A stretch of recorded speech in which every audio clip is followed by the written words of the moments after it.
There was a stabbing that happened at a Walmart. Let's tune into the video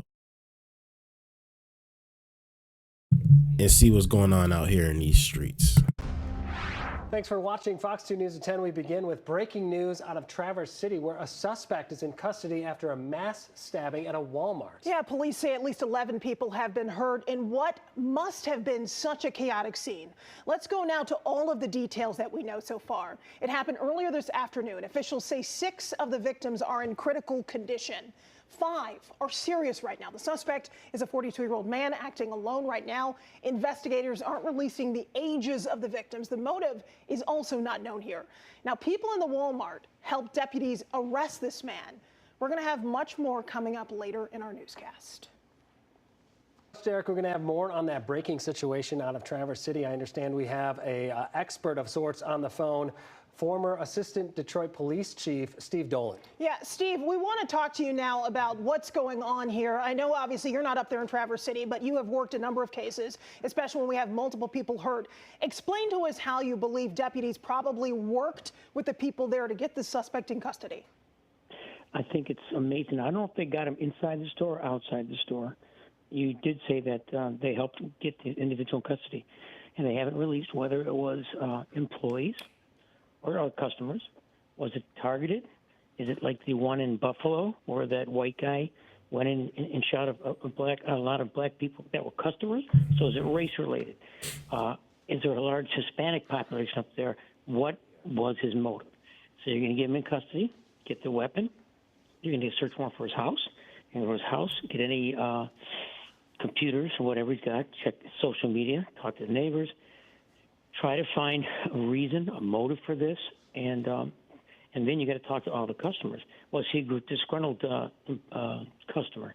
There are so many variables, and again, right now it's just a critical assault. But then you say, so y'all let me know y'all thoughts about this, because I'll give my opinion shortly. I don't know the particular details if he went after a particular race or what the case may be. We know that this guy was a white guy, but we don't know his motive as of now. It's just him just trying to kill people. It looks like something went wrong, and he had a pocket knife, and he just went to stabbing. 6 are very, very critical. Unbelievable, right, man. yeah. Really, really. Yeah. So right now it's an assault with an intent. It looks like to commit murder, but it could lead to bigger things. Oh, you're going to pull the video as well, right?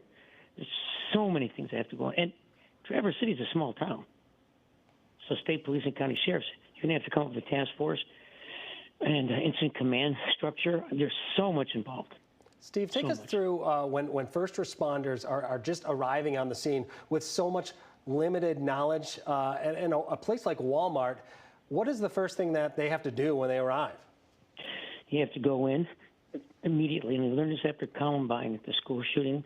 You have to go in and stop the threat.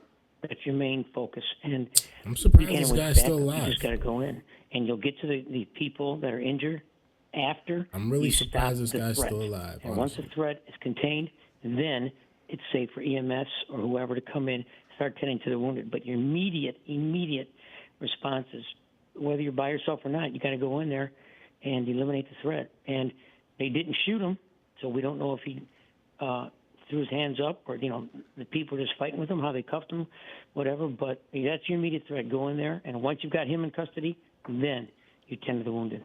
Steve, let's ask you also about the FBI and other assets that were brought in. Obviously, there's a lot of support from crime labs to try to preserve this evidence, which is going to be key to eventually convicting the suspect if this person turns out to be guilty. How does that work, working with so many agencies that have to collaborate almost flawlessly here? Crazy. Well, if you're bringing the What's FBI going in, on out here, it bro? sounds like it Crazy. may be a hate crime. Okay, and that's federal. A mass stabbing is just going to be a mass stabbing, which would under the state rules. But the FBI is up there. That's good. I mean, you need all hands on deck. Again, Traverse City is not a big town, and this is the peak of the summer. You want to see, God forbid, that there's not another person involved. No, I can't imagine going to Walmart, minding my business with my family, picking out some toys, getting some groceries, and the next thing you know, someone someone on the next aisle is pulling out a pocket knife and stabbing the nearest person to them. Honestly, that's a demon. That's so evil. And like, you know how much kids are gonna be traumatized by this now? Like, people are not gonna want to go to Walmarts. People are gonna want to walk with their own pocket knives now. Like, they're starting something. Not even starting, because this stuff been happening, but they are involved into something that, you know, is really really traumatizing to the person that experiences it. And I understand, man, if people are walking with their head on a swivel now, because ain't nobody want to get stabbed while you're out shopping. So that's why you want to get to the house and get to the social media, all the computers and stuff to see it. Was he a lone wolf, or is this a Y'all let me bigger know y'all thing? thoughts And about this is this just down in the the beginning. comments, And man. maybe, And hit that maybe like why button the for your FBI has boy been called too. in, because there's so much anger in this world nowadays. You want to make sure this is an isolated incident, but until you know it.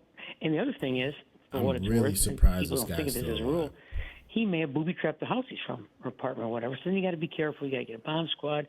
There's so many intangibles that you're going through this incident command system. You got state, federal, local, everyone working together. Just because he's in custody, this is just the beginning of a long investigation. Yes, certainly the beginning of a very long investigation indeed, and we'll be following it here, of course, on Fox 2 News and on fox2news.com, of course. Fox 2. Crazy story, man. We praying for all those people that were involved. Obviously, this is something that we just don't want to see happening, but mass murders and the stabbings and the gun killing and the violence of guns and mass murders and all over this place, school shootings, these things are just evil, man. And honestly, I don't know. There's a special place for all these people, man. I don't know where they're gonna go, but there has to be a special place for these people that just can turn their heart black and just spaz out and crash out like that, man. It's honestly, it's insane, man.